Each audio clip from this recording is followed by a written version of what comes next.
नमस्कार साथीहरू, आज हामी कुरा गर्दैछौँ नेपालका अहिलेका गृहमन्त्री ओम प्रकाश अर्याल बारे। गुल्मीको अमरपुर गाउँमा जन्मिएका अर्याल सुरुमा चाहिँ सङ्गीत पढ्ने सपना लिएर काठमाडौँ आएका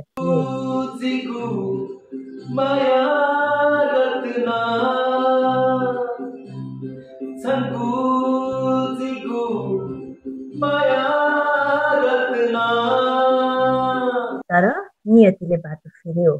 अङ्ग्रेजीमा अङ्क कम भयो अनि उनले रोजे कानुन।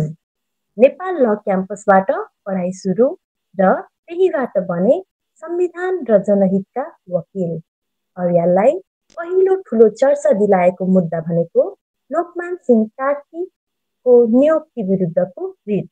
त्यसपछि त उनी पब्लिक इन्ट्रेस्ट लिटिगेसनका लागि देशभर परिचित भए। 2079 सालमा उनी नियुक्त भए काठमाडौँ महानगरपालिकाको कानुनी सल्लाहकार। अब उनको जिम्मा थियो महानगरका सबै कानुनी काम, सल्लाह र प्रतिरक्षा सम्हाल्ने। अहिले उनी कन्स्टिट्युसनल लयर फोरमका अध्यक्ष पनि हुन्। संविधान, कानुन र नागरिक अधिकारका लागि निरन्तर आवाज उठाइरहेका छन्। संसद विघटनदेखि लिएर नागरिक अधिकारसम्म अर्याल सधैँ स्पष्ट र निर्भीक भएर बोल्छन्।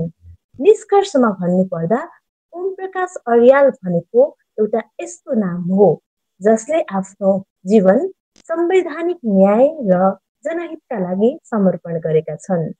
साथीहरू, के तपाईलाई ओम प्रकाश अर्यालको बारेमा थाहा थियो?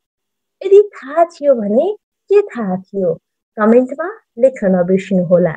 र यदि हाम्रो भिडियो मन पर्यो भने लाइक, शेयर र सब्स्क्राइब पक्कै पनि गर्नुहोला।